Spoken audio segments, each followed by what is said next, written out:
Hello भाई लोग, solo levelling के एपिसोड 92 में आपका स्वागत है। लेकिन अब कुछ लोग कहेंगे कि मैंने पीछे के 3 एपिसोड नहीं डाले और डायरेक्ट मैं 92 एपिसोड डाल रहा हूँ। ऐसा क्यों? क्योंकि कमेंट में कुछ लोग कह रहे थे कि मैंने बहुत लेट कर दी वीडियो डालने में, दूसरे यूट्यूबर्स ने वीडियो डाल दिया है, इसीलिए मैं डायरेक्ट ये एपिसोड डाल रहा हूँ। क्योंकि आप लोगों ने पीछे की स्टोरी तो देख ली है, तो वो डाल के क्या फायदा। लेकिन अगर कुछ लोग को अभी भी पीछे की स्टोरी जाननी है, मेरी वीडियो ही देखनी है, तो कमेंट करना, मैं उनके लिए वीडियो बना दूंगा। तो चलो स्टार्ट करते हैं आज का एपिसोड। किंग ऑफ डेथ वापस से जिंगवू को उसके असली दुनिया में भेज देता है और वहाँ लिखा होता है अराइज, यानी कि जागो। उसके बाद विंडोज ओपन होना स्टार्ट होती है, जिसमें लिखा होता है कि प्लेयर का नया कोड डिटेक्ट किया गया है और प्लेयर नए सिस्टम में एंटर हो गया। सिस्टम अब डिलीट हो जाएगा, प्लेयर के सभी लिमिट्स रिमूव किए जाएंगे और फिर ये लिखा आता है कि पावर का कोई भी लिमिटेशन नहीं है, जिसकी वजह से कमांडर रैंक के शेडो सोल्जर्स अपनी फुल पावर इस्तेमाल कर सकते हैं। कमांडर रैंक का सोल्जर इग्रिस रिस्टोर किया जा रहा है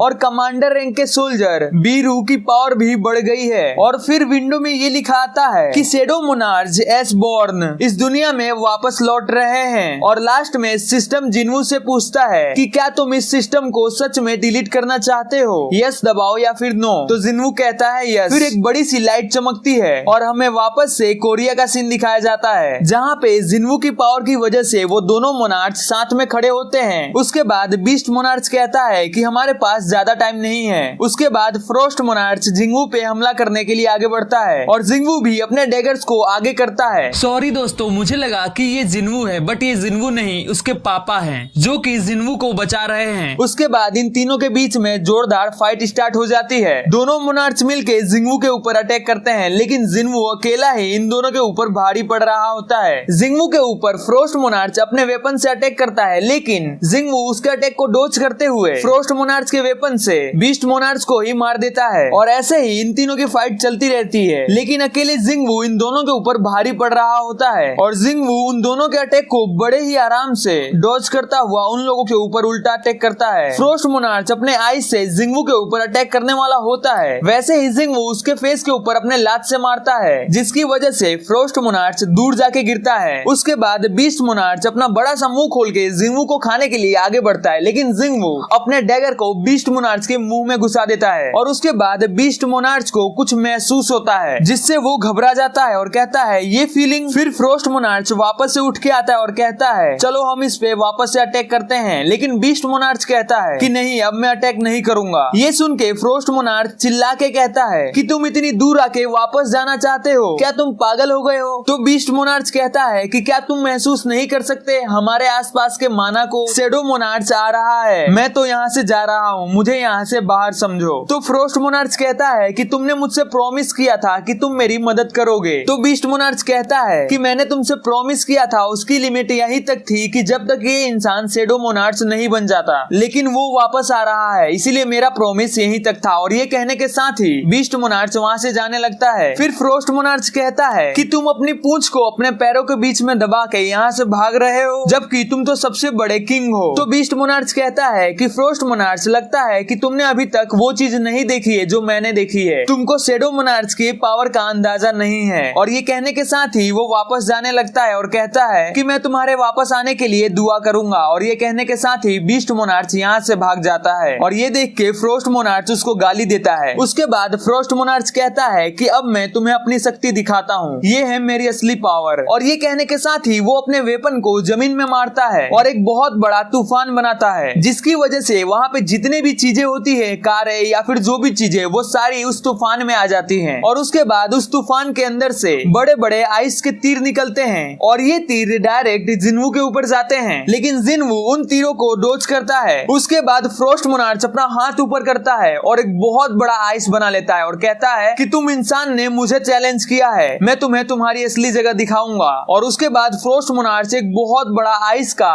पूरा पहाड़ बना लेता है, जो कि उस सिटी से भी ज्यादा बड़ा होता है, सिटी से भी बहुत ज्यादा बड़ा। और ये देख के कि फ्रोस्ट मोनार्च ने इतना बड़ा आइस का पहाड़ बना लिया है, जिंगवू कहता है कि ये तो इस सारे एरिया को तबाह कर देगा। और उसके बाद जिंगवू को आइस का एक तीर लगता है, लेकिन उसके बाद ही उसे कुछ महसूस होता है और जिंगवू का एक शेडो उड़ता हुआ ऊपर की तरफ जाता है और उस आइस के पहाड़ को पूरी तरह से बर्बाद कर देता है। और वो शेडो कोई और नहीं, बीरू होता है। और उसके बाद एंट्री होती है शेडो मोनार्च की। वो आते ही कहता है फ्रोस्ट मोनार्च, तुम ऐसा मत सोचना कि किंग बिना पावर के कुछ नहीं है। फ्रोस्ट मोनार्च की ये देख के फट जाती है कि उसने जो इतना बड़ा आइस का माउंटेन बनाया था वो एक ही बार में तबाह हो गया। और फिर वो कहता है कि कमांडर रैंक के शैडो सोल्जर्स की पूरी पावर आ गई है, इसका मतलब वो आ गया। और ये कहने के साथ ही उसकी पूरी की पूरी ऐसी फट जाती है, आप देख ही लो। और उसके बाद आइस के अंदर से जिंगवू बाहर आता है और उसके सारे शैडो सोल्जर्स उसके आगे झुक जाते हैं। और उसके बाद जिंगवू बाहर आने के साथ ही फ्रोस्ट मोनार्च से कहता है कि क्या तुम मेरे बिना परमिशन के ही यहाँ से जाना चाहते हो। फ्रोस्ट मोनार्च की जिंगवू को देख के फट जाती है। और फिर फ्रोस्ट मोनार्च कहता है कि मैं इस चीज के लिए इमेजिनेशन भी नहीं कर सकता था, हम दोनों की पावर में कितना ज्यादा अंतर है। और फिर यहाँ पे जिंगवू के पास डार्कनेस की एक पूरी शील्ड बन जाती है और उसके बाद वो डार्कनेस धीरे धीरे बड़ा होने लगता है और इस डार्कनेस से पूरी दुनिया कवर हो जाती है, पूरी दुनिया। लेकिन फ्रोस्ट मोनार्च कहता है कि अगर हमारे बीच में पावर्स का इतना ज्यादा डिफरेंस है, लेकिन फिर भी मैं तुम्हारे आगे खड़ा रहूंगा और इस अपॉर्चुनिटी से अच्छा तो मैं तुमसे लड़के तुम्हारे हाथों मारा जाऊं। और ये कहने के साथ ही फ्रोस्ट मोनार्च अपनी पूरी पावर का इस्तेमाल करता है और अपनी पूरी पावर अपने वेपन में डाल के कहता है कि मैं सभी चीज का अंत कर दूंगा, वो भी एक ही बार में। और उसके बाद वो अपने वेपन को जिंगवू की तरफ फेंकता है और इस वेपन में उसकी पूरी पावर होती है। लेकिन जिंगवू चुपचाप खड़ा होता है और अचानक से अपना हाथ उठाता है और फ्रोस्ट मोनार्च के वेपन को 2 मिनट में ठंडा कर देता है, यानी कि रोक देता है। ये देखकर फ्रोस्ट मोनार्च ये कहता है कि कैसे कैसे ये कैसे पॉसिबल है, शैडो मोनार्च की पावर आखिर कितनी है, ये तो सबसे स्ट्रॉन्गेस्ट पावर है शैडो मोनार्च की। और फिर जिंगवू कहता है कि मैं तुम्हें लास्ट तक बचाऊंगा, लेकिन अभी तुम इंतजार करो क्योंकि मुझे तुम्हारे बीस्ट का थोड़ा सा ध्यान रखना है। दोस्तों यहाँ पे बीस्ट यानी बीस्ट मोनार्च, जिंगवू बीस्ट मोनार्च के बारे में कह रहा है। और उसके बाद हमें दूसरा सीन दिखाया जाता है जहाँ पे बीस्ट मोनार्च पोर्टल ओपन करके वापस अपनी दुनिया में आ रहा होता है और वो साथ में ये कह रहा होता है कि डेथ की ऑरा मेरे एकदम करीब थी और मुझे फ्रोस्ट मोनार्च के साथ इतनी देर तक बहस नहीं करना चाहिए था, मुझे वहाँ से पहले ही भाग जाना चाहिए था। फिर वो कहता है कि अब जब ये बात पता चल गई है कि वो वापस आ गया है तो मुझे यहाँ पे छिपना होगा जब तक ड्रैगन किंग वापस नहीं आ जाते। लेकिन अभी बीस्ट मोनार्च ये सारी बातें कह ही रहा होता है तो उसको अचानक से कुछ अलग सा महसूस होता है और ये कहता है कि ये तो वही ऑरा है। और बीस्ट मोनार्च के सामने अचानक से जिंगवू आ जाता है, जिसको देख के बीस्ट मोनार्च की तो समझ रहे हो ना क्या हो जाती है। उसके बाद जिंगवू कहता है कि तुम यहाँ से भागना मत, लेकिन बीस्ट मोनार्च जिंगवू के आगे झुक जाता है और कहता है शैडो मोनार्च, मैं किंग ऑफ बीस्ट आपके सामने लड़ना नहीं चाहता था, प्लीज मुझे माफ कर दे, मैं ऐसा कभी नहीं करूंगा, मैं आपका हमेशा सेवक बन के रहूंगा। जल्दी ही ड्रैगन किंग यहाँ पे अपनी आर्मी के साथ आएंगे तो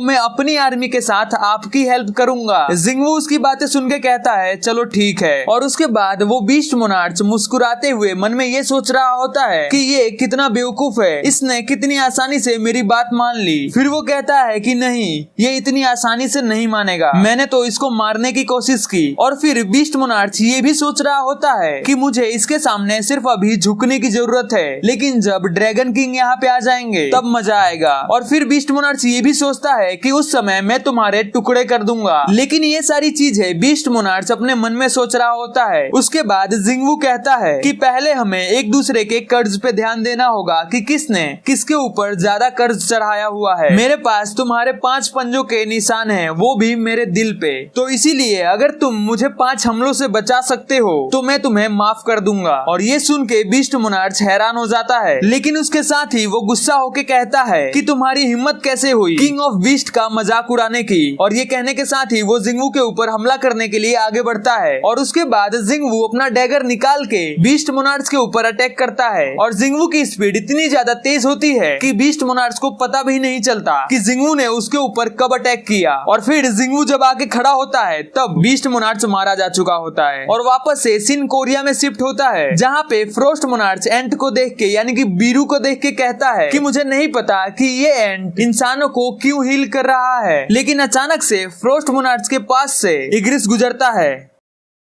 और इग्रिस फ्रोस्ट मोनार्च के ऊपर हमला करता है, लेकिन फ्रोस्ट मोनार्च उसके हमले से बच जाता है और कहता है कि तुम्हें लगता है कि तुम मुझे हरा पाओगे। लेकिन उसके बाद ही इग्रिस के अंदर से जिंगवू बाहर आता है और जिंगवू को देख के फ्रोस्ट मोनार्च हैरान हो जाता है, क्योंकि जिंगवू ने बीस्ट मोनार्च को मार के उसके नाखून फ्रोस्ट मोनार्च के सामने फेंक दिए होते हैं। और उसके बाद जिंगवू कहता है कि बीस्ट मोनार्च मारा गया। उसके बाद फ्रोस्ट मोनार्च ये कहता है कि इसने बीस्ट मोनार्च को कुछ ही मिनटों में मार दिया और वापस भी आ गया। उसके बाद जिंगवू कहता है कि प्लेग मोनार्च, बीस्ट मोनार्च और फ्रोस्ट मोनार्च की मौत दूसरे मोनार्चों के लिए एक वार्निंग होगी। ये बात सुनने के बाद फ्रोस्ट मोनार्च गुस्सा हो जाता है और अपनी पावर से जिंगवू के ऊपर अटैक करता है, लेकिन जिनवू अचानक से फ्रोस्ट मोनार्च के चेस्ट में अपना डैगर मारता है। लेकिन जिनवू के इस अटैक से फ्रोस्ट मोनार्च के ऊपर ज्यादा कोई असर नहीं पड़ता और उसके बाद फ्रोस्ट मोनार्च अपने मुंह में आइस का एक बॉल बनाना स्टार्ट करता है। लेकिन अभी फ्रोस्ट मोनार्च अपने आइस बॉल को बना ही रहा होता है, लेकिन अचानक से जिनवू उसके मुंह को आके पकड़ लेता है और उसके बाद जिंगवू अपने डैगर से फ्रोस्ट मोनार्च के ऊपर अटैक करके उसको मार डालता है। उसके बाद जिंगवू बीरू से पूछता है कि वो इंसान कौन था जिसने मुझे बचाया